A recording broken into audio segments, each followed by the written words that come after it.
Jai Srimanarayana. Hello everyone, I am the Pauranika. Welcome to the 34th episode of Mahabharata as written by sage Vedavyasa. With this episode, we are starting the Jathugruha Parva of Adi Parva. The strength of Bhima and the skill of Arjuna disturbed Duryodhana a lot.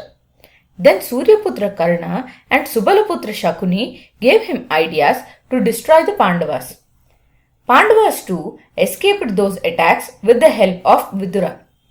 In the streets of the kingdom, a discussion started that the time for Dhritarashtra to hand over the kingdom to Yudhishthira has come. Dhritarashtra couldn't become the king as he was blind. How can he be a king now? The great son of Shantanu, Bhishma, refused the throne long ago. The eldest of the Pandavas is a great man. He is young, understanding, and is known to follow the path of Dharma. He should be coronated soon. The people discussed. Duryodhana, who was hurt by these conversations, met his father when he was alone. He said, "Father, I heard the conversations of the citizens, and they are of the opinion to dethrone you and coronate Yudhishthira as the king. If he becomes the king, the rule shall pass on to his sons and grandsons, and we need to depend on him for everything and become his slaves. So you must obtain the kingdom first, so that it can come to us." Dhritarashtra, who heard his son, remembered the words of Karnika. His heart was torn into two. Duryodhana, on consultation with Karna, Shakuni, and Dushasana, asked Dhritarashtra to devise a plan and send the Pandavas to the city of Varanavata. My brother Pandu was very affectionate towards me. He used to update me on the royal affairs every day. Like Pandu, Yudhishthira is also a follower of Dharma. He is known for his virtues and is approved by the Kuru elders. How can we deny the throne to him? Pandu used to take care of not just the ministers and soldiers but also their families. Even the citizens have their unwavering loyalty towards King Pandu. They will not hesitate to hurt us for the benefit of the Pandavas, Dhritarashtra said. Father, I thought about it. Therefore, by gifting wealth and riches, I established a good relationship with the people. At this point of time, the treasury and the ministers are in my control. All I need you to do is to send the Pandavas to Varanavata. Once I get complete control over the kingdom, Kunti and her sons can return. Duryodhana said, Son, I too thought about it, but couldn't express it like you. I am fearing that the Kuru elders will not accept us sending Pandavas away from Hastinapura. They are affectionate towards Pandavas and us equally. If they suspect that we are not being fair to Pandavas, we need to suffer their anger. Then Duryodhana said, Father, Bhishma is always neutral. The son of Drona, Ashwadhama, is my friend. So Drona will be on our side. Krupacharya will be on the side where they both are. Vidura has his financial dependencies tied to us. However, I suspect that he shares a friendship with our enemies, the Pandavas. But he is not capable enough to hurt us. So have no doubt, send the Pandavas and Kunti to Varanavata.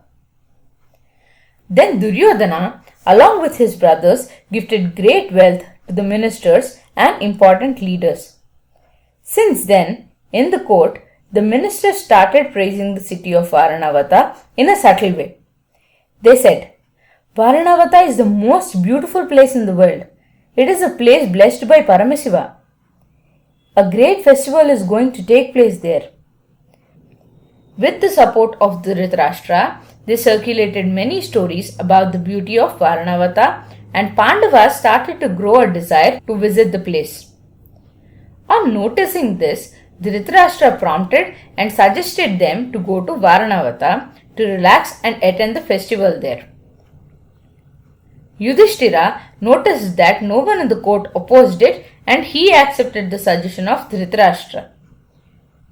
Duryodhana was elated. He took his minister Purochana aside and told him, Purochana, The time has come for us to be the masters of the world. Of my men, you are the most loyal one to me. Keep my secret safe with you. Now start to Varanavata immediately, in the fastest of chariots.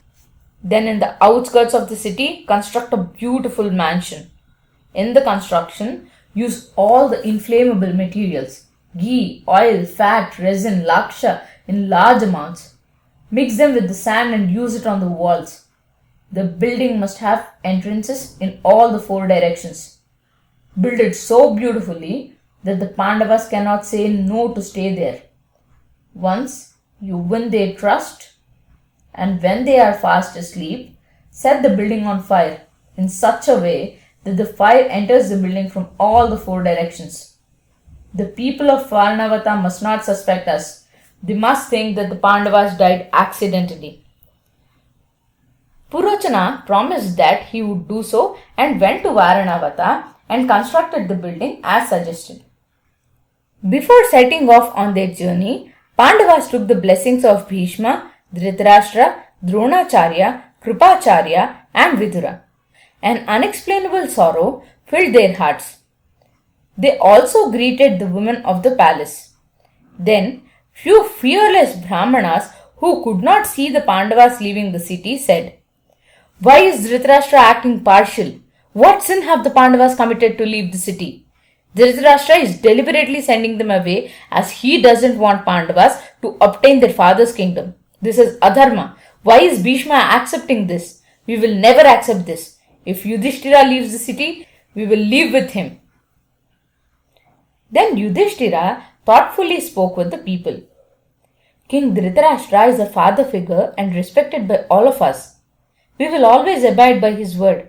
You too, please bless us. If need be, we know that you will support us."